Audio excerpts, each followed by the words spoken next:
हरे कृष्ण कृष्ण प्रभु प्रभु जी। जी, दंडवत दंड प्रणाम। हरे हरे। ओम अज्ञानतिमिरन्धस्य ज्ञानाञ्जनशलाकया चक्षुरुन्मिलितं येन तस्मै श्रीगुरवे नमः। श्रीचैतन्यमनोभीष्टं स्थापितं येन भूतले स्वयं रूपकदा मह्यं ददाति सापदान्तिकम्।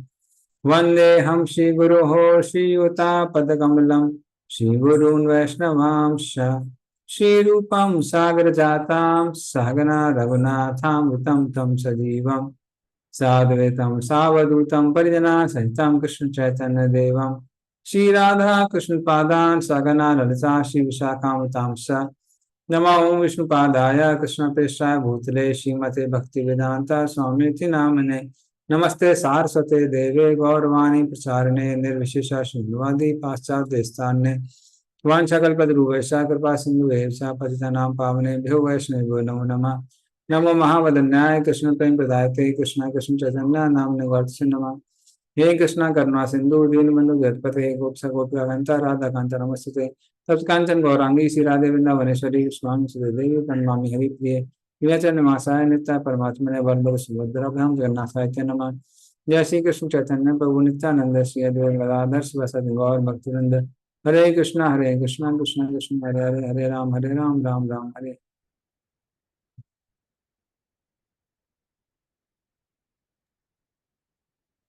हरे Krishna. So, Sumi Chaitan Prabhu, where are we? हरे कृष्ण प्रभु जी, साधु प्रणाम। हरे हरे।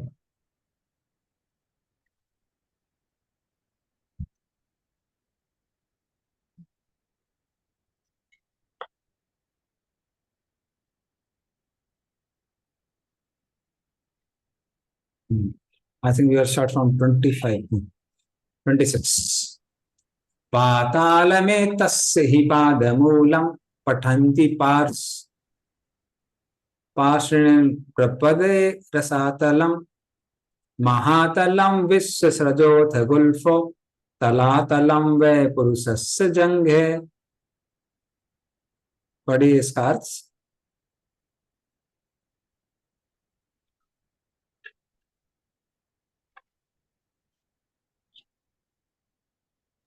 अब तो श्लोक नंबर 24 से है।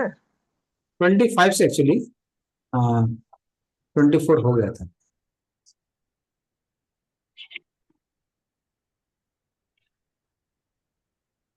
अभी 26 पढ़े हैं शायद प्रभु जी। हाँ, एक काम करते हैं 25 कर लेते हैं।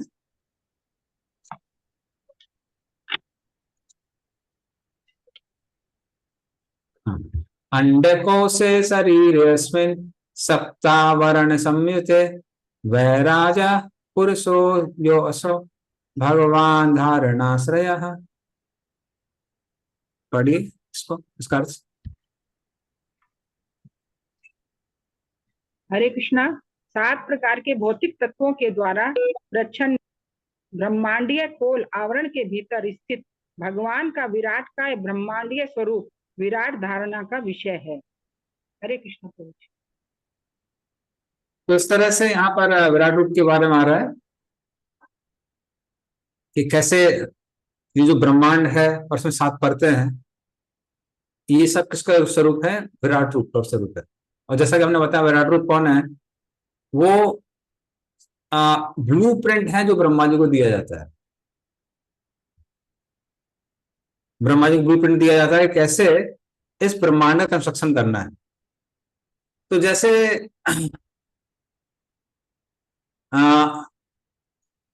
जब कोई बिल्डिंग बनती है तो इलेक्ट्रिकल इंजीनियर का एक ब्लूप्रिंट अलग बनता है, सिविल इंजीनियर का अलग बनता है। तो लोगों के अलग अलग ब्लूप्रिंट्स बनते हैं। उसी तरह से जब इस ब्रह्मांड की सृष्टि होती है तो विराट रूप भी अलग अलग होते हैं कि कौन कौन से देवता लोग बनाए जाएंगे, उनके क्या क्या फंक्शंस होंगे। तो वो एक विराट रूप है जिसमें इंद्र उनके हाथ हैं, उपेंद्र उनके पैर हैं, सूर्य और चंद्र उनकी आंखें हैं, नेत्र हैं, भ्रुकुटी मध्य शिव हैं। जीव कौन है? जीव है अग्नि। फिर अगर प्रश्न आता है कि ये जो 14 भवन है वो कैसे रखे जाएंगे, उसका अलग विराट रूप है। तो भूलोक को या भोरलोक को उनकी नाभि कहा जाता है, भूलोक को कमर कहा जाता है, सत्यलोक को उनका चेहरा कहा जाता है, पातालोक को उनके पैर कहा जाता है। तो ये एक ब्लूप्रिंट हो गया। फिर एक ब्लूप्रिंट कौन सा हमारा, वो है ब्लूप्रिंट ज्ञान का। तो ज्ञान का एक ब्लूप्रिंट होता है। फिर कास्ट सिस्टम का ब्लूप्रिंट होता है, कास्ट सिस्टम नहीं इसको बोल रहा, वर्णाश्रम सिस्टम का। तो जो ब्राह्मण है उनका मुंह है, जो क्षत्रिय उनके हाथ हैं, जो वैश्य है वो उनका पेट है, जो शूद्र है वो उनके चरण है या पैर हैं। तो वो एक ब्लूप्रिंट बनता है। इस तरह से अलग अलग ब्लूप्रिंट है विराट रूप के, जिसके आधार पे ये ब्रह्मांड की सृष्टि होती है।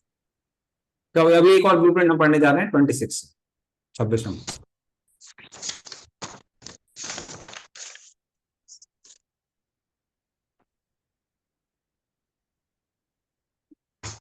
पातालमेतस्य हि पादमूलम् पठन्ति पर्ष्णि प्रपदे रसातलम् महातलम् विश्वसृजोऽथ गुल्फो तलातलम् वै पुरुषस्य जंघे। पढ़िए इसको, इसका अर्थ।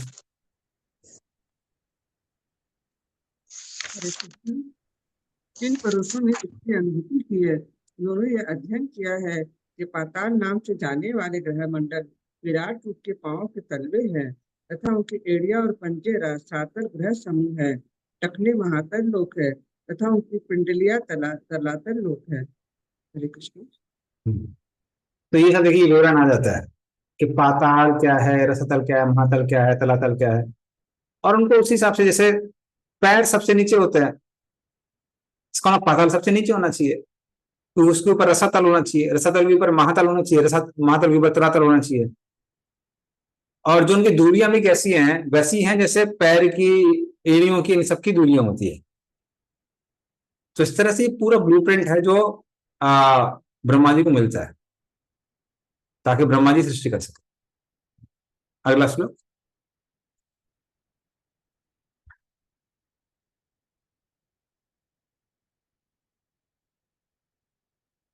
द्वेजानुनि सुतलम विश्वमूर्तिर उरुद्वयम वितलम चातलम च महीतलम तत् जगनम महीपते नभस्तलम नाभिसरो गणन्ति। पढ़िए इसका अर्थ। विश्व रूप के घुटने सुतल नामक लोक हैं तथा दोनों जांगे वितल तथा अतल लोक हैं। कटी प्रदेश महीतल है और उसकी नाभि का गड्ढा बाह्य अंतरिक्ष है। हरे कृष्णा प्रभु जी। धन्यवाद। तो सुतल दो नीज है उनके, वितल जांग का हिस्सा है, अतल जांग के ऊपर का हिस्सा है, महीतल पृथ्वी है, और भुवर उनकी नाभि है। और अभी वो कंटिन्यू करेगा आगे।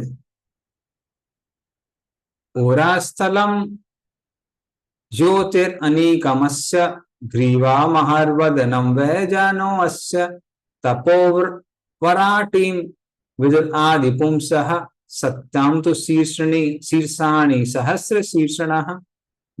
पढ़िए इसका अर्थ।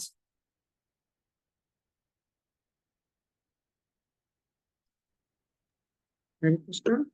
विराट रूप वाले आदि पुरुष की छाती ज्योतिष स्वर्ग लोक है, उनकी गर्दन महलोक है, उनका मुख जना लोक है और उनका मस्तक तपह लोक है। सर्वोच्च लोक जिसे सत्य लोक कहते हैं, 1000 सिरों मस्तकों वाले उन आदि पुरुष का सिर है।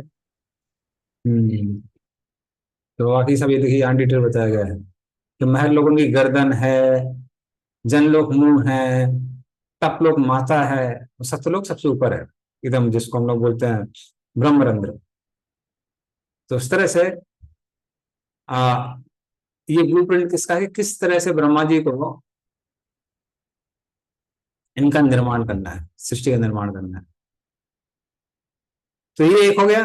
अब देखिए, अब 29 नंबर से जो विराट रूप आएंगे वो विराट रूप हैं देवताओं के। क्या अलग अलग देवता हैं, वो किस चीज के इंचार्ज हैं, क्योंकि तो इतने सारे प्राणी हैं, सबके शरीर आने वाले हैं, पता होना चाहिए कि कौन सा अंग का इंचार्ज कौन होगा। और क्या क्या उनके फंक्शन होंगे, तो ये सारे के सारे आएंगे अभी 29 नंबर श्लोक से। तो अभी प्लानिटरी सिस्टम्स का हो गया, 14 भवन का। अब डिस्क्रिप्शन आएगा देवताओं का। अगला श्लोक, नेक्स्ट श्लोक।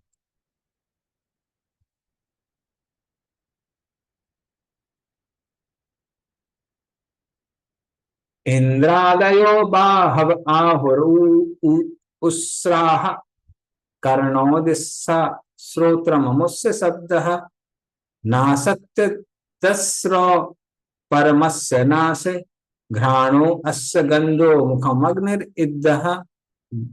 पढ़िए इसका अर्थ। इंद्र इत्यादि देवता उन विराट पुरुष की बाहें हैं, 10 दिशाएं उनके कान हैं और भौतिक ध्वनि उनकी श्रवणेन्द्रियां हैं। दोनों अश्विनी कुमार उनके नखने हैं तथा भौतिक सुगंध उनकी घ्राणेन्द्रियां हैं। उनका मुख प्रज्वलित अग्नि है। हरे कृष्ण। तो उस्रा, उस्रा देवताओं को कहा गया है। हाँ, तो दिशा, जो जो दिशाएं हैं, तो जो दिशाएं हैं उनके देवता कौन है? दिशा वाले देवता है। और उनका वो कहां पे रहते हैं? वो विराट रूप के कान में रहते हैं। तो कान से हम लोग क्या करते हैं? कान से हम आसपास की दिशाओं में जो भी ध्वनि गूंज रही है उसको हम सुनते हैं। क्योंकि आसपास की दिशा में बहुत सारी जगह ऐसी हो सकती है कि हम देख नहीं सकते हैं, किंतु उनको सुन के समझ सकते हैं। इसलिए शब्द, फिर कर्ण, कर्ण मतलब कान, और दिग देवता जो दिशाओं के देवता है, ये तीनों का एक सेट है। तो दिग देवता किसके ध्यान रखते हैं? कान का ध्यान रखते हैं, दिशाओं का ध्यान रखते हैं और शब्द का ध्यान रखते हैं। हम उससे श्रोता। तो ये देखिए इस तरह से ये सेट बनाए हुए हैं यहाँ पे। जैसे इंद्रदेव है, इंद्रदेव हाथों के देवता है। तो काम होता है रक्षा करना, कार्य करना, वो उसके देवता है। और जो भी ऑब्जेक्ट हम उठाते हैं, जो मूव करते हैं यहाँ से बाहर, उसके भी देवता है। इस तरह से वो उस सब चीजों का फंक्शन देखते हैं। तो व्यस्ति विराट, तो भगवान कहाँ रहते हैं? हृदय में रहते हैं। हाँ। तो दो हैं, व्यस्ति विराट और समष्टि विराट। तो आ,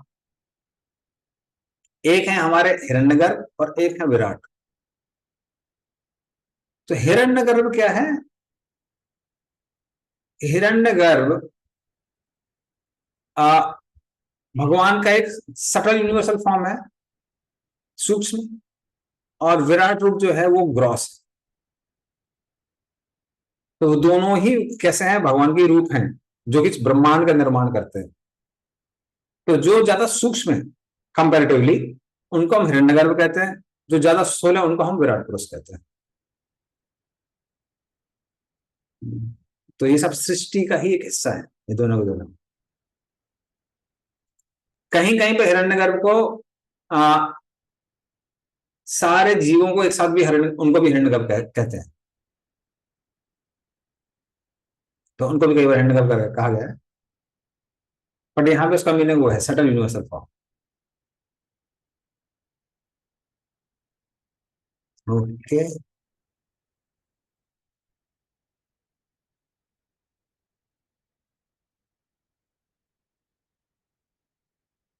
तो सेम चीज, तो जो चीज, तो एक सेट हमने बताया, तो एक सेट बताया हमने कैसे दिव्य देवता, कान और दिशाएं, और साथ में साउंड, साउंड मतलब ध्वनि।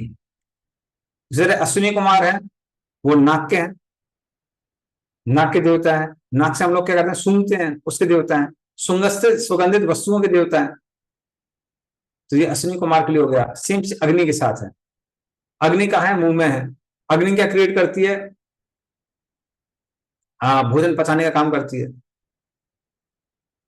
तो वो सब के देवता कौन है? अग्निदेव। अब आंगी देवता आ रहे हैं नेक्स्ट श्लोक में, 30 नंबर में। जो रक्षिणी चक्षुर अहूत पतंग वक्षमाणी विष्णुर अहनी उभेचा तद्भुविरम्भा परमेष्टिधिष्णयम् आपोऽस्य तालु रस एव जीवा। पढ़िए इसका। बाह्य अंतरिक्ष उनकी आंखों के गड्ढे हैं तथा देखने की शक्ति के लिए सूर्य उनके नेत्र गोलक हैं। दिन तथा रात उनकी पलकें हैं और उनकी दृष्टि की गतियों में ब्रह्मा तथा अन्य महापुरुषों का निवास होता है। जल का अधीश्वर वरुण, उसका तालु तथा सभी वस्तुओं का रस या सार उनकी जीभ है। हरे कृष्ण। धन्यवाद। तो इस तरह द्यौ द्यौ मतलब दिव्य, जो स्वर्ग आदि उनके बारे में बताया जा रहा है कि जो स्वर्ग में सूर्य है वो उनकी दो आंखें हैं। हाँ, तो वो उनकी दो आंखें हो गई। फिर पतंगा, पतंगा जैसे पतंगे का वो भी होता है, कीड़े को पतंग कहते हैं, तो फिर वो अग्नि की ओर दौड़ता है, या फिर जो ब्राइट दिखाई पड़ता है, चमकता हुआ दिखाई पड़ता है, उसको दौड़ता है। हाँ, तो पतंग मतलब यहाँ पे जो उज्ज्वलित रूप है, तो सूर्य उसके लिए होता है, क्योंकि जो उज्ज्वलित चीजें वो दिखाई देती हैं, जो उज्ज्वलित नहीं है वो दिखाई नहीं देती है। हाँ, फिर जो हम लोग देखते कैसे, आंखों से देखते हैं, उसके देवता भी सूर्य है। तो रूप, आंख, जो भी उज्ज्वलित वस्तुएं हैं, उन सब के देवता कौन है? सूर्यदेव। और वो कहाँ रहते हैं? वो विराट रूप की आंखें हैं, इसलिए।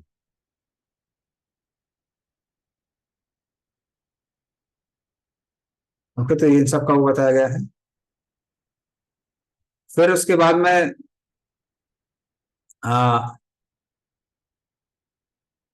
दिन रात, तो ये भी भगवान की आंखें हैं। ये भगवान की बल्कि आंखें नहीं, आंखों की पलकें हैं। तो जैसे जब हम लोग आंख खोलते हैं या पलक को उठाते हैं तो हमको दिखाई देता है, जब पलक झपकाते हैं तो नहीं दिखाई देता है। तो उसी तरह से, क्योंकि विराट रूप की आंखें कौन है? पलक हैं। जब वो पलक बंद कर देते हैं, मतलब सूर्य का प्रकाश नहीं दिखाई दे रहा है, तो रात्रि हो जाती है। और जब वो पलक उठा देते हैं तो सूर्य का प्रकाश आगे जाता है और इसलिए वो दिन बन जाता है। तो इस तरह से वो पलक झपकाते हुए और उठाते हुए दिन और रात बनाते हैं। फिर उनके तालु, तालु में कौन है? वरुण देव है। तालु का काम क्या होता है? तालु का काम होता है चखना। और जब हम कोई चीज चखते हैं तो क्या होता है? उसमें पानी आने लगता है, जीव में पानी आने लगता है। तो जल के देवता वो है, तालु के हैं, रस के देवता वो है। तो ये सबके देवता कौन है? ये वरुण देव हैं, जो उनकी जीव है।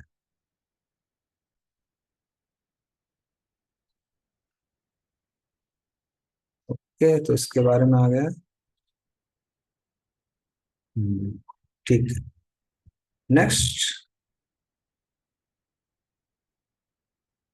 और वैसे ब्रह्मा जी के बारे में दिया था, ब्रह्मा जी के बारे में और डिटेल यहाँ पे है।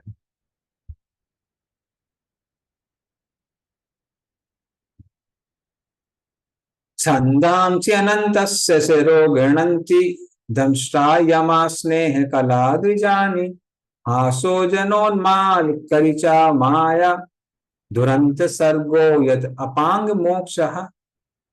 पढ़िए इसका। हरे कृष्ण। ये कहते हैं कि वैदिक स्रोत भगवान के मस्तक है। हम मृत्यु के देवता तथा पापियों के दंड देने वाले यम उनकी दाढ़ें हैं। स्नेह की कला ही उनकी दांतों की पंक्ति है और सर्वाधिक मोहिनी माया ही उनकी मुस्कान है। ये भौतिक सृष्टि रूपी महान सागर हमारे पर डाली गई उनकी चितवन स्वरूप है। श्री कृष्ण। धन्यवाद।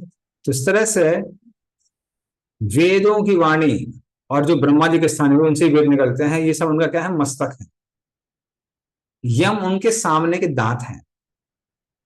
हाँ, क्योंकि भगवान बोलते हैं ना, कालो अस्मि लोकोयम सकृत, काल रूप में आते हैं और वो ब्राह्मण क्षत्रिय वैसे शूद्र का फीस्ट करते हैं, खाते हैं उससे, मतलब उनको मृत्यु देते हैं। तो मृत्यु देने का काम कौन करता है? यमराज करते हैं। तो वो उनके दांत हुए। हाँ,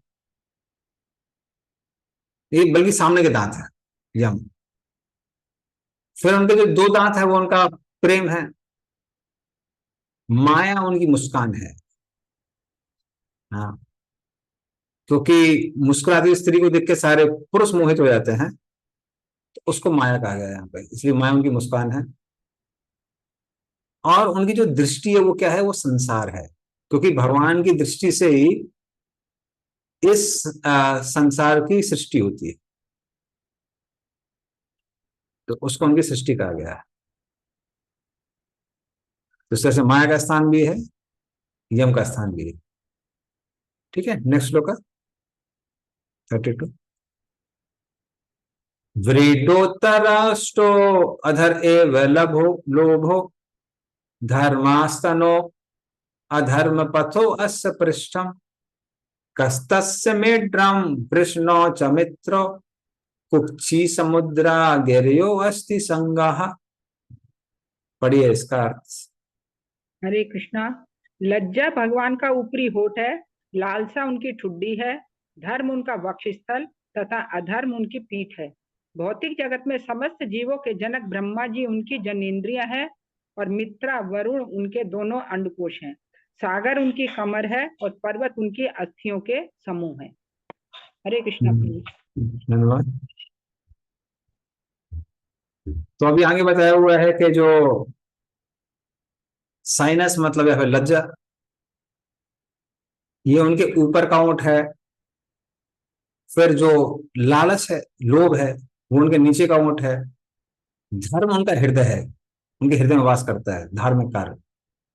अधर्म उनकी पीठ है। तो अगर भगवान जी से पीठ मोड़ लेते हैं तो क्या हुआ कि वो आदमी कैसा हो जाता है, अधर्मी हो जाता है।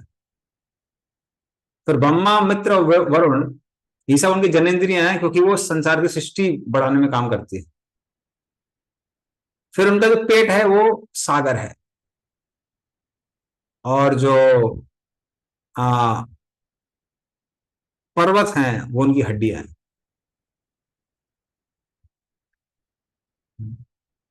अगला श्लोक नेक्स्ट। नद्यवस्य नाड्यो अथ तानुरूहाणि महीरूहा विश्वतनो नृपेन्द्र अनंत वीर्या स्वसिताम मातरिस्व गतिर्वया कर्म गुण प्रवाह। पढ़िए इसका अर्थ। हरे कृष्णा। हे राजन, नदियां विराट शरीर की नसें हैं, वृक्ष उनके रोम हैं और सर्वशक्तिमान वायु उनके श्वास है। व्यतीत हुए वे युग उनकी गति तथा प्रकृति के दोनों तीनों गुणों की प्रतिज्ञाएं ये उनके कार्यकलाप है। हरे कृष्ण। धन्यवाद। तो नदियां उनकी नाड़ियां हैं, पेड़ जो है उनके शरीर के बाल हैं, और जो वायु बहती है वो अनंत से, क्योंकि भगवान की स्तुति करते रहते हैं, सांस छोड़ते रहते हैं, उससे वायु बहती है। इस तरह से वायु बहती है।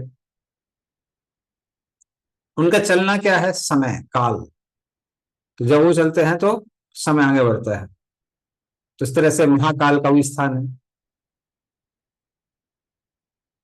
और ये संसार जिसमें लोग जन्म लेते हैं, मृत्यु प्राप्त करते हैं इत्यादि, ये इनका खेल है।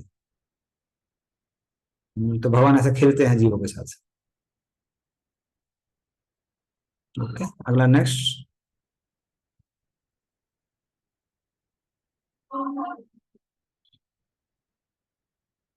ईसस्य केशान विदर अम्बुवाहन वासस्तु संध्याम कुरुवर्य भूम्नः अव्यक्तमाहुर हृदय मनश्च चंद्रमा सर्व विकार कोशः। पढ़िए इसका। हरे कृष्णा। हे कुरुश्रेष्ठ, जल ले जाने वाले बादल उनके सिर के बाल हैं, दिन या रात्रि की संध्या उनके वस्त्र हैं, तथा भौतिक सृष्टि का परम कल्याण ही उनकी बुद्धि है। चंद्रमा ही उनका मन है, जो समस्त परिवर्तनों का आधार है। हरे कृष्णा। धन्यवाद। तो बादल उनके बाल हैं। फिर जो संध्या के समय जो आ, रोशनी आती है वो उनके वस्त्र हैं, तो उस समय पूरा जो आसमान है वो केसरी रंग का हो जाता है या गेरुआ हो जाता है। फिर अव्यक्त प्रकृति उनकी बुद्धि है, जिसको कभी हम लोग प्रधान भी कहते हैं, वो उनकी बुद्धि है। चंद्रमा उनका मन है, जो कि सारे बदलाव का क्या है, स्थान है। तो जैसे मन बदलता रहता है, वैसे चंद्रमा के साथ में हाई टाइड लो टाइड आती रहती है। लोगों के शरीर का जो जल का स्तर है वो बदलता रहता है, लोगों के मन जो है वो बदलते रहते हैं। तो वो उनका वो सारे बदलाव का स्थान है मन, जिसको हम लोग चंद्रमा भी कहते हैं। तो मतलब चंद्रमा जो है वो मन के देवता है। नेक्स्ट श्लोक है, विज्ञान शक्ति महिमा मनंति सर्वात्मनो अंतः करणम गिरित्रम आश्वास तरी उष्ट्र गजा नखानी सर्वे मृगा पशवा श्रोण देशे। पढ़िए इसको।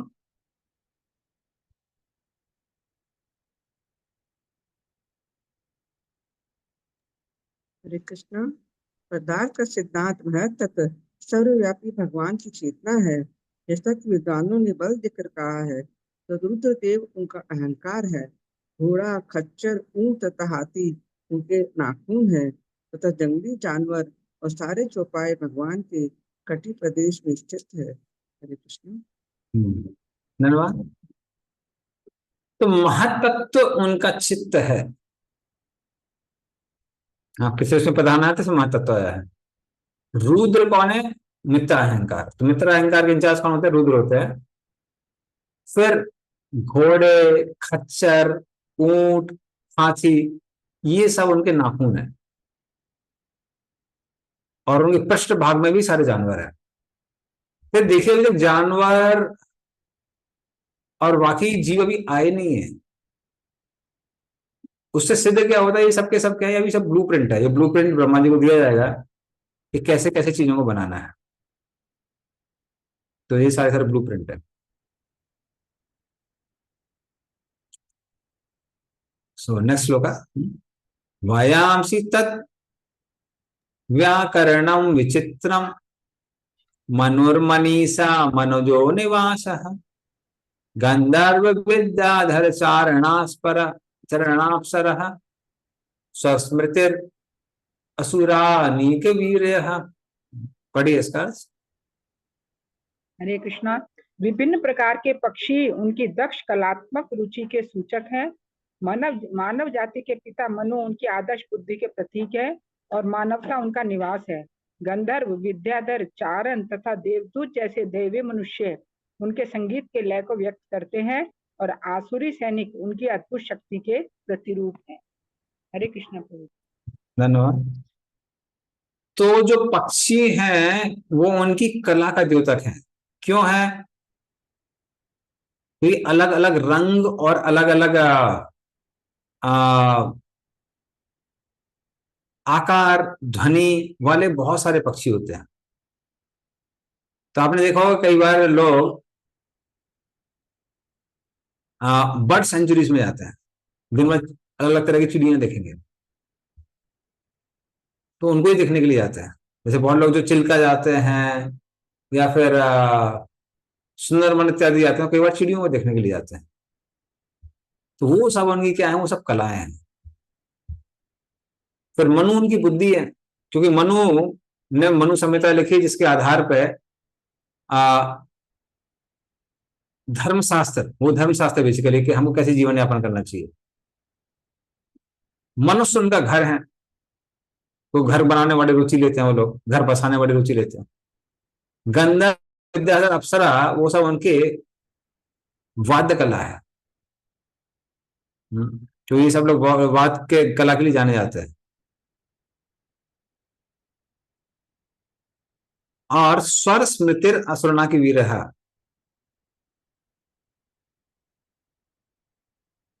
और जो राक्षस लोग हैं, वैसे इसका एक और मतलब ये हो सकता है उनकी जो बुद्धि है वो या फिर मेमोरी पावर, वो प्रहलाद महाराज है। या उसका दूसरा मीनिंग क्या हो सकता है? दूसरा मीनिंग ये हो सकता है कि जो राक्षस हैं वो उनकी सेना है। तो ये राक्षस लोग युद्ध करने के लिए जाने जाते हैं। तो आपने देखा होगा, जो राक्षसी प्रवृत्ति के लोग हैं उनका काम यही रहता है, ये जगह कॉन्कर करो, वो जगह कॉन्कर करो, यहाँ सेना को लेके जाओ, वहां सेना को लेके जाओ। ऐसे लोग जो है वो जो दूसरे को मारते काटते रहते हैं, वो उनके वो बन जाते हैं, ऐसे धर्म के लोगों के आइडल बन जाते हैं। किसने इतनों को मारा, उसने उतने को मारा। तो ये सब के सब किसमें आ जाते हैं, ये राक्षस। तो राक्षस लोग जाने जाते हैं युद्ध करने के लिए, और वो उनकी क्या है, सेना।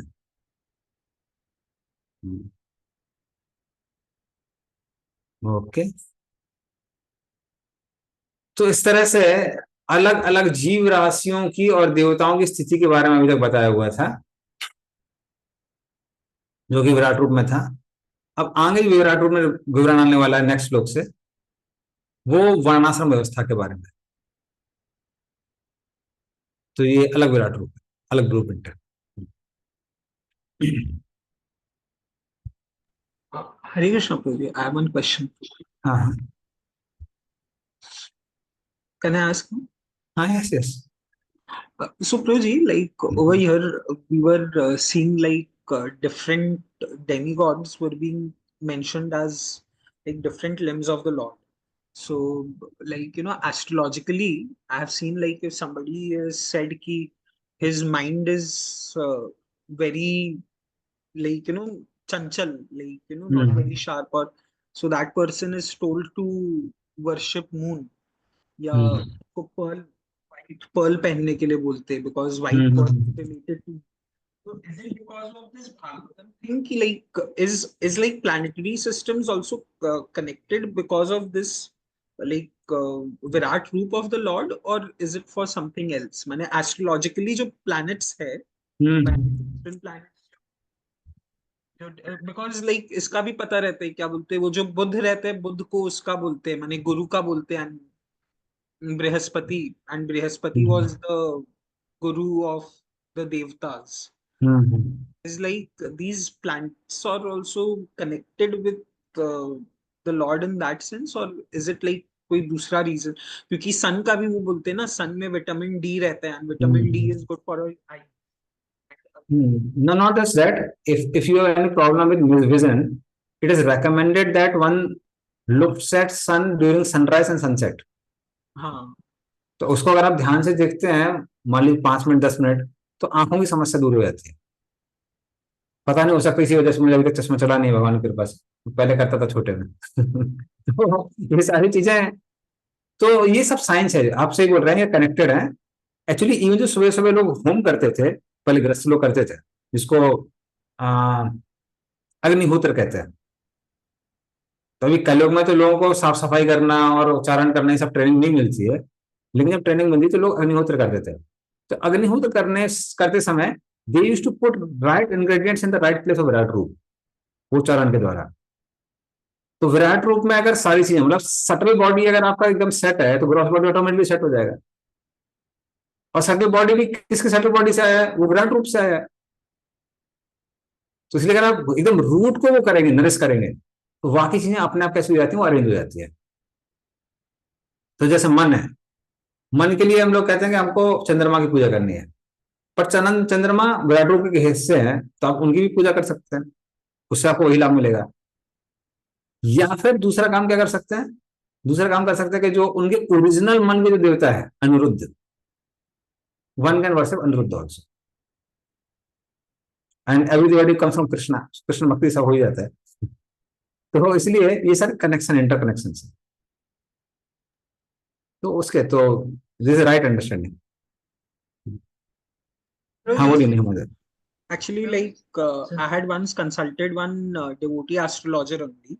So like long time. So that Mataji, she was actually like she told that what happens is that even as devotees, when we worship like different demigods for like for getting our different problems sorted out. So it is like she was giving the example like Krishna is like kind of the head of the family, and head of the family has allotted different departments to different family members. Hmm, So like demigods are the people whom these different things have been allotted. So even if you don't go to the head of the family and you go to that respective person to whom the head of the family has allotted, so it is also like kind of like, you know, obeying the rules of the head of the family only. So like that Mataji is an initiated devotee. So so then like I had some questions about it. So then she told, no, it is actually allowed. And then she had given this example of this Virat Roop only. Like right now, like if we just worship Krishna, because everybody is coming from Krishna only, so it is sorted in that way. So मैंने like, if how is this thing justified then, Proji? कि जो उन्होंने जो example दिया, because that also makes sense. If for everything you don't run to the head of the family. If head of the family has made somebody the in charge of something, so if you're to that person, so that means you are obeying the rules of the head of the family only. So now there is some deficiency in this analogy. Deficiency in this analogy is, in general, head of the family doesn't have unlimited powers, but this head of the family has unlimited powers. So he, even by approaching him, one can get all the things done. So now, is it wrong to worship all the demigods with the understanding that they are part of Virat Roop? No, it doesn't deviate you from pure devotion service. वो आपको शुद्ध भक्ति से अलग नहीं करता है। अगर आप ऐसा कर रहे हैं तो उसमें कोई गलती नहीं है, बट मेन चीज क्या होता है कि फोकस और एब्जॉर्प्शन। तो अगर आपका, जब आप अन्य देवी देवताओं की पूजा कर रहे हैं, कुछ कर रहे हैं, ये अंडरस्टैंडिंग से आपके विराट रूप के हिस्से हैं और आप वो कर रहे हैं, और वो आपका फोकस भगवान की भक्ति से अलग नहीं कर रहा है, तो कोई बात नहीं है। फिर हमारे आचार्यों ने इतना कंडेम्ड किया, क्यों किया इसको? वो इसलिए किया है क्योंकि इन जनरल, खासकर जो लोग भारत में पैदा हुए हैं, उनका बैकग्राउंड रहा है बहुत कर्मकांडी बैकग्राउंड, वो दिक्कत है। तो उनकी ऐसी ट्रेनिंग हुई है माइंड की कि आप देवी देवताओं को भगवान से अलग देखते हैं, इसलिए वो खतरा बोला जाता है, खासकर किन के लिए? जो प्रैक्टिसिंग डिवोटीज है और उनका वैसा बैकग्राउंड रहा है। अब जो एडवांस सोल है, हाँ, तो इवन आप उनको देख सकते हैं, पांडव लोगों ने बहुत जगह देवी के और शिव जी के बहुत सारे मंदिर बनाए। लेकिन प्रॉब्लम क्या होता है, हमारे जो डिवोटीज वहां वो इमिटेट करने लगते हैं, कई बार उनकी देवी भक्ति और शिव भक्ति बढ़ जाती है। I am not talking about like with proper relationship, वो उनको अलग देखने लगते हैं कि जैसे उनकी अलग एग्जिस्टेंस है, तो वहां प्रॉब्लम है। इसलिए जो लोग एकदम फिक्स्ड है फिलॉसफी वगैरह में और उनका माइंड डेवलप नहीं होता इन सब चीजों से, तो उनके लिए कोई दिक्कत नहीं है। बट प्रॉब्लम ये होती है जो आप ये रिकमेंडेशन किसको देते हैं, कोई नए भक्त को देते हैं। देखिए सेम प्रेसिंग अलग अलग लेवल पे होती है। जो एकदम नए लोग हैं तो बहुत अट्रैक्शन डीटी वर्षिप को, उनको बोलते हैं कि हाँ आप उनको प्रार्थना करिए, पर शुद्ध भक्ति के लिए प्रार्थना करिए, क्योंकि मालूम है कि अगर इसको बोलेंगे कि आप उनकी पूजा मत करिए तो भाग जाएगा। फिर क्या होता है, एक बार आदमी कमिटेड हो जाता है, तो फिर उसको बोलते हैं कि ठीक है आप सबका सम्मान करिए, लेकिन सिर्फ कृष्ण की भक्ति करिए, क्योंकि वो अभी भी वो है, वो चीज अभी माइंड में है। लेकिन एक बार व्यक्ति पूर्ण रूप से एकदम सफिशिएंटली एकदम स्टेब्लिश हो जाता है, वो हर चीज को कृष्ण से रिलेटेड देख पाता है, फिर उसके लिए वो इंडिपेंडेंट है। इवन इफ वर्शिप डेमिगॉड्स, अगर वो भी करेंगे वो तो किससे संबंधित देखेंगे? कृष्ण से संबंधित देखेंगे। जैसे ब्रजवासी है, वो सब चीजें। तो इसलिए ये सारी चीजें हमको बहुत एनालिसिस के साथ में हमको रखनी चाहिए अपने पास में। अदरवाइज एक सेफ चीज क्या है जो कि रामानुचार्य ने दी है, तो वो उन्होंने बोला कि विष्णु अल्टरनेटिव्स की पूजा कर सकते हैं। तो हर देवता के एक विष्णु अल्टरनेटिव्स है, तो अगर वो विष्णु अल्टरनेटिव्स की पूजा करेंगे तो फिर वो डेविएशन का खतरा कैसे हो जाएगा, वो कम हो जाएगा। सो प्रिंसिपल एक ही है, स्मर्तम सततम विष्णु विस्मर्त्य न जातुतित सर्वविधि निषेधस्युत इति योर किंकर है, always remember Krishna, never forget Krishna. तो अगर कोई चीज आपको भगवान को याद करने में बाधा नहीं डाल रही तो कोई दिक्कत नहीं है उसमें। So I hope I am clear Sumit जी।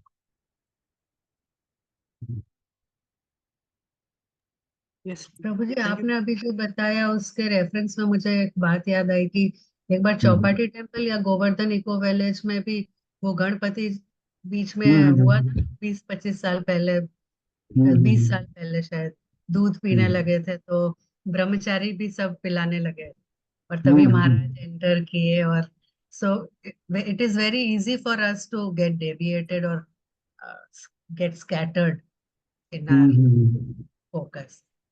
प्रभु जी, मेरा एक सवाल है कि ये सब हम लोग जान के, मतलब किस लिए ये हमारे लिए जानना जरूरी है कि ये विराट रूप हम, वगैरह। हाँ, how is it going to help us in Krishna consciousness, या अपने जीवन में कैसे उतारे इस बात, इस नॉलेज। तो एक्चुअली ये सारी चीजें क्यों बताई गई हैं? सारी चीजें बताई गई हैं हमारा इंटेलेक्चुअल कनेक्शंस को डेवलप करने के लिए। तो धीरे धीरे क्या होता है आप देखेंगे, धीरे धीरे हम लोग 10th कैंटो में आते हैं।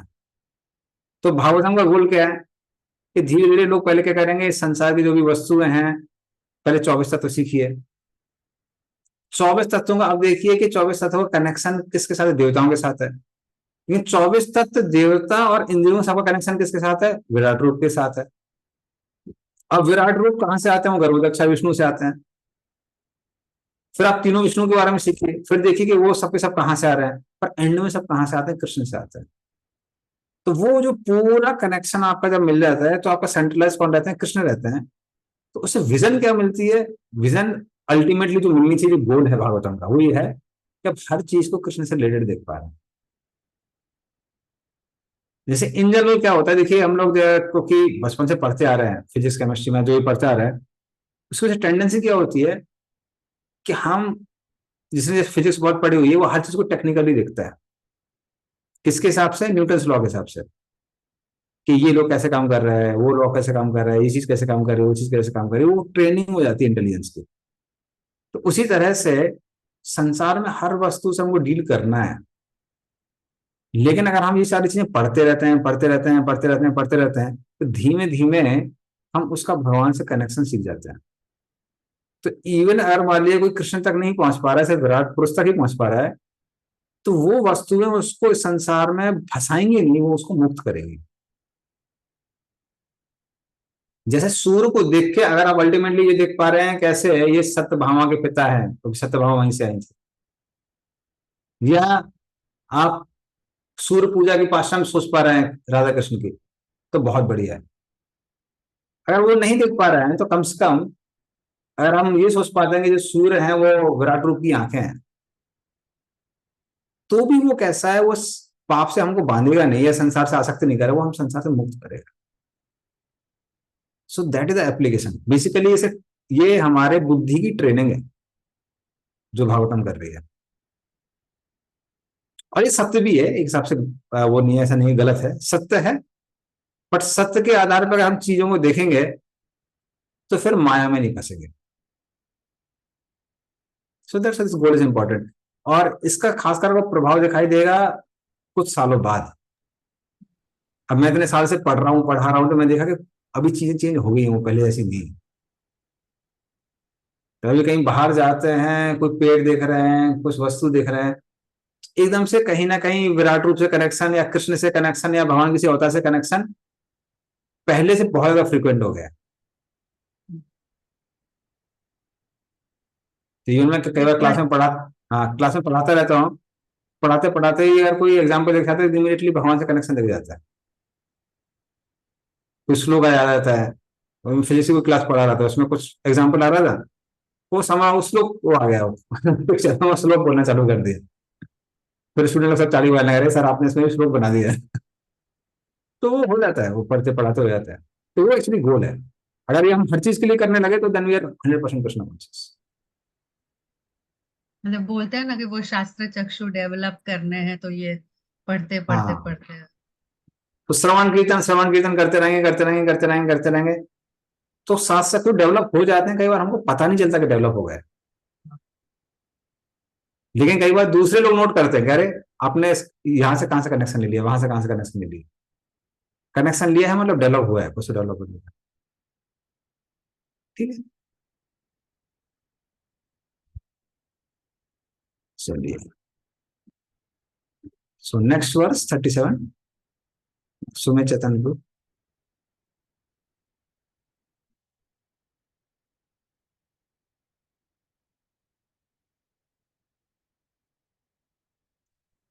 तो अभी जो वर्णाश्रम है, व्यवस्था है, उसकी तुलना भी दिखाई जाएगी। ब्रह्माननम क्षत्र भुजो महात्मा विडूरंग्री कृष्ण वर्ण नानाविधा बीज गणोपपन्नो द्रव्यात्मका कर्म वितान योग। पढ़िए इसका अर्थ। विराट पुरुष का मुख ब्राह्मण है, उनकी भुजाएं क्षत्रिय हैं, उनकी जांघें वैश्य हैं तथा शूद्र उनके चरणों के संरक्षण में हैं। सारे पूज्य देवता उनमें सन्निहित हैं और यह प्रत्येक व्यक्ति का कर्तव्य है कि भगवान को प्रसन्न करने के लिए यथासंभव वस्तुओं से यज्ञ संपन्न करें। हरे कृष्ण। धन्यवाद। तो ब्राह्मण उनका मुख है, क्योंकि मुख में क्या होता है, जितनी भी हमारी ज्ञानेंद्रियां हैं, सारी ज्ञानेंद्रियां हम अपने मुंह में देख सकते हैं। ज्ञानेंद्रिय मतलब चीजों समझने वाली। आंख यही है, कान यहाँ पर है, नाक यहाँ पे है, जीभ यहाँ पे, त्वचा भी है, त्वचा और इससे में भी, पर मुंह में भी त्वचा है। तो पांचों ज्ञानेंद्रियां मुंह में होती है। उसी तरह से जो ब्राह्मण लोग होते हैं, उनका काम होता है सोसाइटी को एक डायरेक्शन देना। तो जैसे इसके पहले मैं पृथ्वी महाराज के सेक्शन पढ़ा रहा था डिवोटीज को, तो उसमें हम लोग देख रहे थे कि जैसे वो बता रहे हैं, तो सिटीजन्स हैं वो पृथ्वी महाराज की प्रशंसा करते हैं। तो कह रहे थे कि पृथ्वी महाराज, हमको जीवन का लक्ष्य नहीं पता था, आपने वो जीवन का लक्ष्य बताया। दूसरा चीज वो क्या बताते हैं कि आपने क्या किया है, आपने जो ब्राह्मणिकल कल्चर है, ब्राह्मणों का जो वृत्तियां हैं, वो सब लोगों को सिखाई हैं। अभी ये जो सॉल्यूशन है, ये सॉल्यूशन अगर कोई फॉलो करता है या देता है सिटीजन्स को, 99% प्रॉब्लम वैसे सॉल्व हो जाती है। क्योंकि सारे पाप होते हैं रजोगुण और तमोगुण में। तो अगर आप सिटीजन्स को ट्रेनिंग दे पा रहे हैं कि वो सबके सब किस में आ जाए, सत्वगुण में आए और सत्वगुण में कार्य करें, तो 100% क्राइम खत्म हो जाएंगे वैसे। जैसे बहुत सारे अभी क्राइम्स बढ़ गए हैं कलयुग में, उसका एक कारण ये है कि कुछ धर्म है वो रजोगुणी और तमोगुणी जो कार्य हैं उनको प्रभाव वो दे रहे हैं, बढ़ावा दे रहे हैं कि ये गलत काम करो, वो गलत काम करो। अरे आप ये गलत काम करने के लिए बोलेंगे तो, और उसको स्टैम्प दे देंगे ये भगवान का काम है, तो फिर ऑब्वियसली क्या होगा कि वो क्राइम बढ़ेगा दुनिया में। जिस दुनिया में इतना क्राइम बढ़ रहा है, लेकिन अगर कोई राजा क्या करता है या फिर धर्म क्या करता है, वो सत्वगुण को प्रमोट करता है, तो ऑटोमेटिकली रजोगुण और तमोगुण कैसा हो जाता है, वो कम हो जाता है, तो पाप खत्म हो जाएंगे। इसी ब्राह्मणों को क्या बोला है, भगवान का चेहरा बोला है, मुख। क्षत्रियों उनका हाथ बोला है, हाथ का काम होता है प्रोटेक्शन देना। अगर हम जमीन में गिर रहे हैं, सबसे पहले हाथ बाहर आते हैं, तो ये नेचुरल टेंडेंसी है। उसी तरह से क्षत्रियों का काम क्या है, प्रोटेक्शन देना। वैश्य को जांगे माना गया है क्योंकि उसके अंदर सारी ऊर्जा होती है। तो जो भी फूड प्रोडक्शन, ये इंडस्ट्री लगाना, वो इंडस्ट्री लगाना, ये सारा काम किसका होता है, वैश्य का होता है, providing the necessities of people.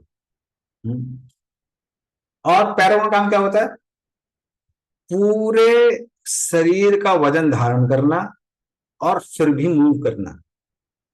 आसान काम नहीं है। तो ये शूद्र का काम है। शूद्र का काम क्या होता है, ब्राह्मण क्षत्रिय वैश्य को जो भी असिस्टेंस चाहिए, फिजिकल असिस्टेंस, वो सब शूद्र देते हैं और फिर कार्य करते हैं दुनिया में। तो इस तरह से विराट रूप के कौन से अंग में कौन से वर्ण है, उसके आधार पर भी हम समझ सकते हैं किसी क्या क्या ड्यूटीज है। तो यहां पर दिया हुआ है,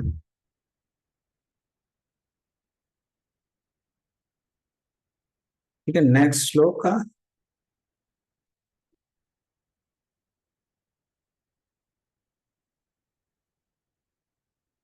तो अभी वो कंप्लीट हो गया, अभी आगे इंस्ट्रक्शंस आएंगे।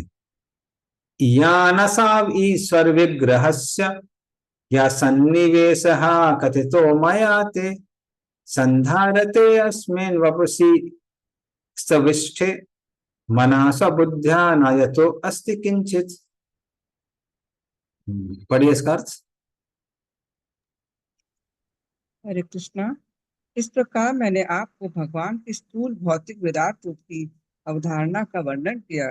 जो व्यक्ति सचमुच मुक्ति की इच्छा करता है वो भगवान के इस रूप पर अपने मन को एकाग्र करता है, क्योंकि भौतिक जगत में इससे अधिक कुछ भी नहीं है। हरे कृष्णा।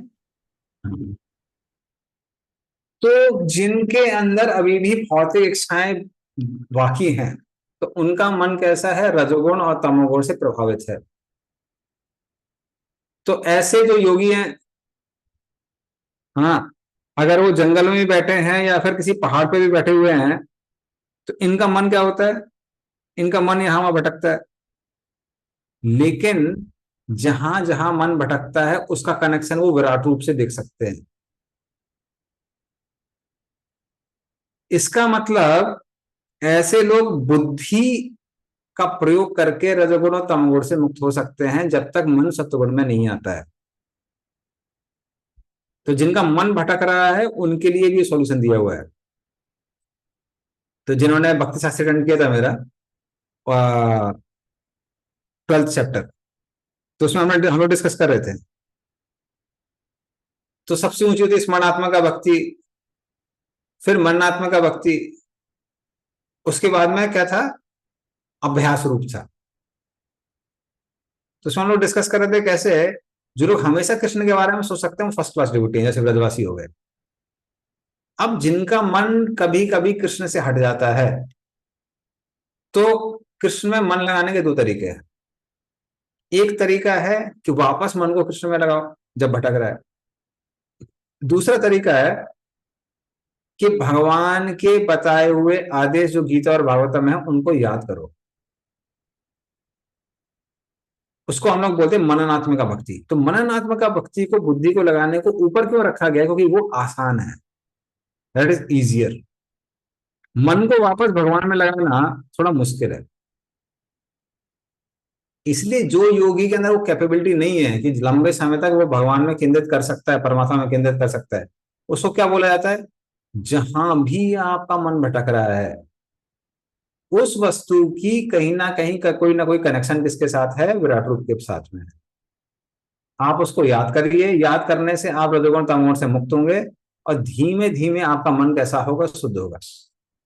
जैसे योगी मान लीजिए कहीं पहाड़ पे बैठा हुआ है और उसका मन भटक जाता है, अभी वो पेड़ की ओर देखने लगता है, तो उसको क्या याद रखना चाहिए? ओ ये पेड़ तो विराट रूप का बाल है, शरीर का बाल है।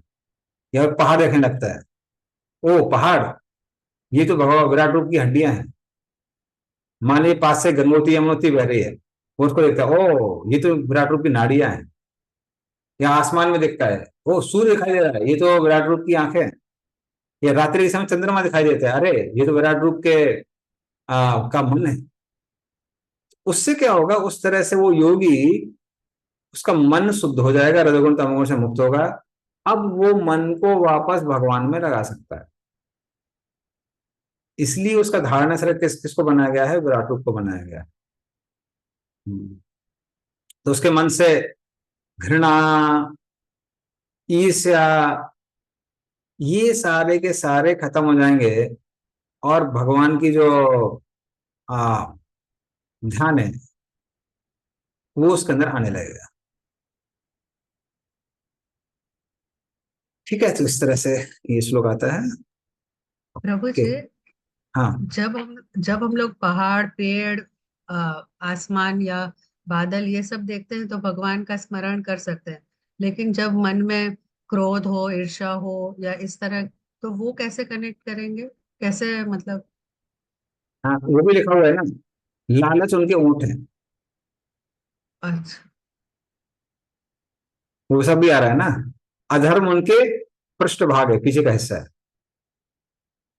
अगर वो सब भी आ रहा है तो उससे भी हम लोग विराट रूप को याद कर सकते हैं। तो इसलिए धार्मिक चीजें मन में आ रही हैं या अधार्मिक जो भी चीजें आ रही हैं वो सब विराट रूप का ही हिस्सा है। ऐसे भी हम विराट रूप को याद कर सकते हैं। चलिए ठीक है।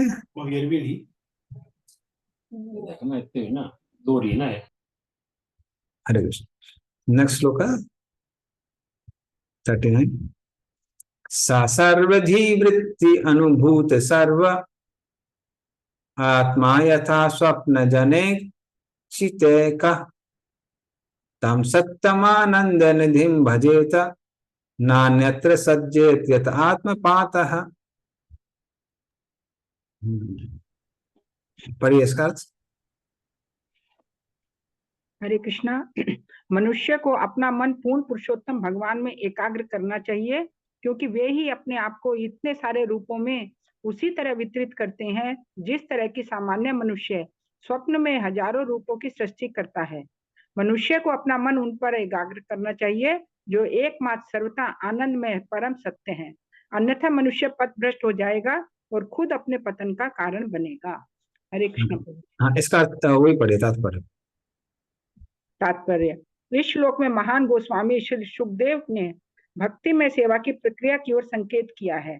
वे हमें बताना चाहते हैं कि हम आत्म साक्षात्कार की अनेक शाखाओं की ओर अपना ध्यान न बांटकर पूर्ण पुरुषोत्तम भगवान को ही अनुभूति, पूजा तथा भक्ति के परम लक्ष्य मानकर उन्हीं में चित्त को एकाग्र करें। ऐसा लगता है मानो आत्म साक्षात्कार जीवन संघर्ष के विरुद्ध नित्य जीवन के लिए युद्ध हो। अतः बहिरंगा शक्ति की भ्रामक दया से योगी या भक्त को अनेक प्रलोभनों का सामना करना पड़ता है, जो बड़े से बड़े योद्धा को भव बंधन में पुनः बांध दे।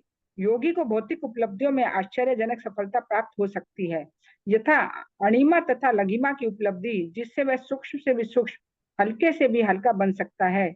यह सामान्य अर्थ में मनुष्य संपत्ति तथा स्त्रियों के रूप में भौतिक वरदान प्राप्त कर सकता है, लेकिन मनुष्य को ऐसे आकर्षणों के प्रति आगाह किया जाता है, क्योंकि इस प्रकार के मोह में आनंद में पुनः फंसने का अर्थ है आत्मा का पतन तथा भौतिक जगत में अधिकाधिक बंधना।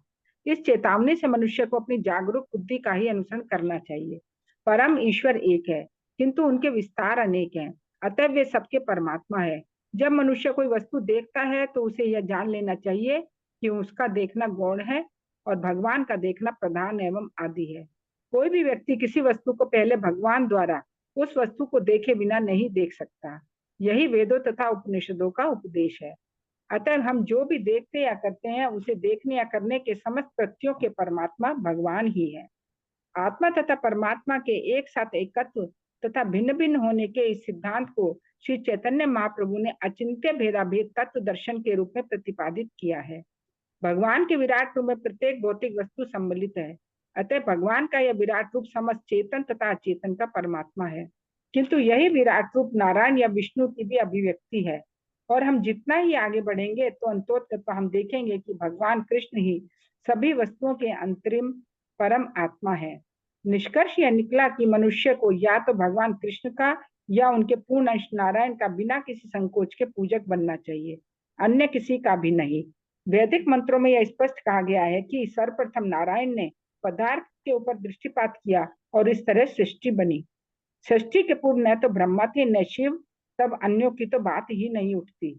श्रीपाद शंकराचार्य ने इस बात को निसंदेह स्वीकार किया है कि नारायण भौतिक सृष्टि से परे हैं और अन्य सभी इसी सृष्टि के अंतर्गत हैं।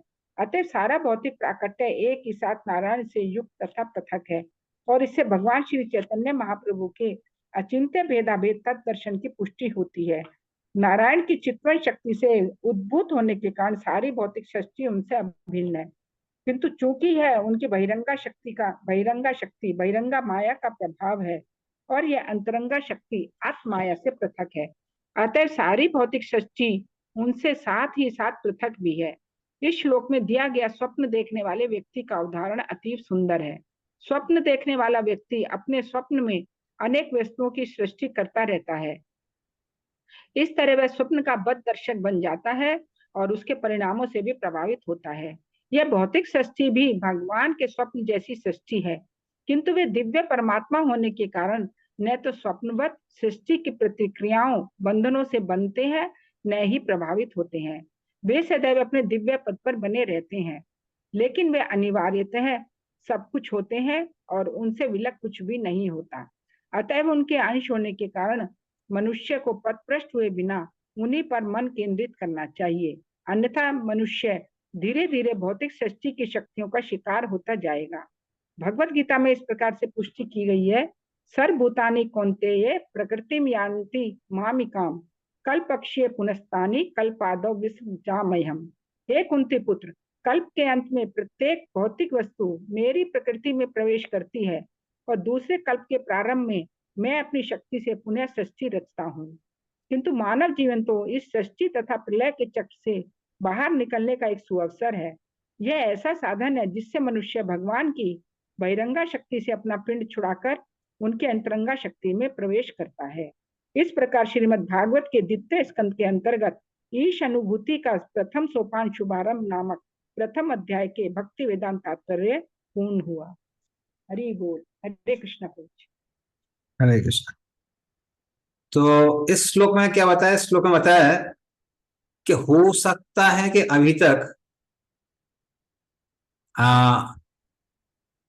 जो भी ये योगी था, इसके पास ये खुद से जाके किसी भी इंद्रिय वस्तु से आसक्त नहीं हो रहा था, लेकिन योग धारणाओं के कारण क्या आता है, उसके अंदर सिद्धियां आ जाती हैं उसके पास। अब जब सिद्धियां खुद से आ जाती हैं तब हो सकता है कि ये व्यक्ति भटक जाए। तो इसलिए उसको क्या करना चाहिए? उसको याद रखना चाहिए कि पूर्व में मैंने देखा है कि जिन लोगों के पास वो सिद्धियां थी उनकी भी मृत्यु हो गई, उनको से कुछ परमानेंट लाभ मिला नहीं। उसको याद करते हुए व्यक्ति को ध्यान को भगवान में लगाना चाहिए ताकि वो उन सारी सिद्धियों से बचा रहे। अगर नहीं होता है तो व्यक्ति क्या होता है, वो सिद्धियों में फंस जाता है। सेम चीज डिवोटीज के साथ भी होती है। हालांकि डिवोटी समझते भगवान में ध्यान लगाते रहते हैं, लेकिन डेविएशन का एक जिसको बोल सकते हैं अपॉर्चुनिटी भक्तों को मिलती है। पहले हम कितना भी अच्छा क्यों ना गाते हो, कोई अपॉर्चुनिटी मिलती नहीं है। हाँ, कोई प्रशंसक मिलते नहीं, कोई स्टेज मिली नहीं कभी कुछ गाने के लिए। अभी क्या होता है, अभी आप कहीं जाते हैं, 40-50 लोग बैठे हुए हैं, अच्छे से कीर्तन करते हैं, लोग प्रशंसा करने लगते हैं, वाह प्रभु जी क्या कीर्तन गाते हैं, या वाह माता जी क्या कीर्तन गाती है। तो फिर लगने लगता है हाँ, कीर्तन तभी गाना चाहिए 40-50 लोग हों। तो फिर अगर हम कोई ऑडियंस नहीं आया तो आदमी डिस्टर्ब हो जाता है, अरे नहीं ये प्रीचिंग प्रोग्राम नहीं है। तो उससे वो क्या सब भक्ति में क्या करता है, ये बाधा डाल देता है। या फिर हम कितनी भी अच्छे वक्ता क्यों ना हो, पहले हो सकता है हमको कोई प्राइज नहीं मिला हो, ये डिबेट में, वो डिबेट में, ये स्पीकिंग में, स्पीकिंग में, लेकिन अभी हम लोग बोलते हैं तो कई लोग सुनने लगते हैं। जैसे सुनने लगते हैं तो लगता है कि अरे हाँ यही भक्ति रंग है। तो ये सारी चीजें कई बार भक्ति से डिस्ट्रैक्ट कर सकती है। इसलिए याद रखना चाहिए कि इन वस्तुओं को हम तब तक ग्रहण करेंगे जब तक ये भगवान की सेवा में हेल्प कर रहे हैं, अन्यथा हम इसको ग्रहण नहीं करेंगे, अन्यथा ग्रहण नहीं करेंगे। इसलिए पूजा लाभ प्रतिष्ठा आदि कई बार हमको एक स्टेटस मेंटेन करने में थोड़ा हेल्प कर सकती है, किंतु वो भक्ति में बाधक बनने में बहुत सक्षम होती है। तो जितना हो सकता है हमको उससे बच के रहना चाहिए। और हालांकि जब वो चीजें छीन ली जाती हैं तो समझ में आ जाता है कि कितना अटैचमेंट था हमारा उन सारी चीजों से। तो इसलिए ये भक्तों के लिए इस तरह से हम लोग इसको अप्लाई कर सकते हैं। और योगी के लिए बोला गया है कि ये सारी चीजें जब आपके सामने आएंगी, आप सोचिए कि किसकी तरह है, ये एक सपने की तरह है। जैसे सपने में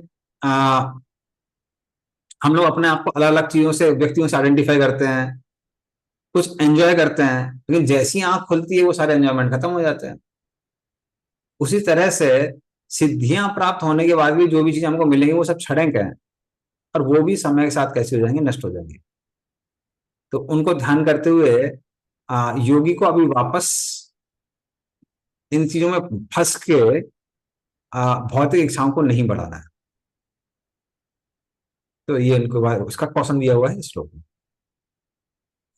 तो इसको हम भी अपना और कंटिन्यू करेंगे, वो नेक्स्ट क्लास में कंटिन्यू करेंगे। तो अभी किसी कोई क्वेश्चन है तो पूछ सकता है, नहीं तो फिर हम एंड कर देते हैं।